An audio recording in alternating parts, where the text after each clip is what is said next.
de la participation à un peu plus de 50%. Quasiment 8 points de plus qu'en 2014. En fait, c'est le chiffre le plus élevé depuis 25 ans. Marine Scherrer avec Aurore Villemur, Perrine Baglan, Élodie Pépin et Sophie Ebrard. Les électeurs français n'avaient pas été appelés aux urnes depuis la présidentielle de 2017. Ce scrutin, c'était donc l'occasion de faire entendre leur voix. Exprimer un assentiment ou au contraire un refus de la politique menée, bref, avoir une influence. C'est un droit et je pense que c'est de plus en plus un devoir en fait. On n'a pas le droit de se plaindre quand on ne donne pas son avis.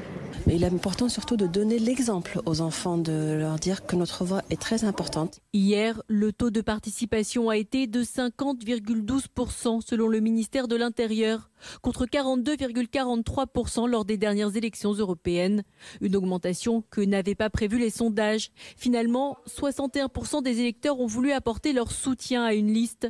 Des Français particulièrement sensibles à certains grands enjeux comme l'écologie, le réchauffement climatique et la protection de l'environnement arrivent en tête des thèmes qui ont déterminé le choix des votants. Je pense que la jeunesse commence, comme beaucoup de mes amis, de mon entourage, je pense qu'on est mobilisé parce qu'il y a des sujets qui sont assez sensibles. Par exemple, je prends l'exemple de l'écologie ou ce type de sujet où vraiment il y a un sursaut de la part de la jeunesse qui est assez important. Au niveau européen, les taux de participation pour ces élections sont les plus élevés depuis 20 ans.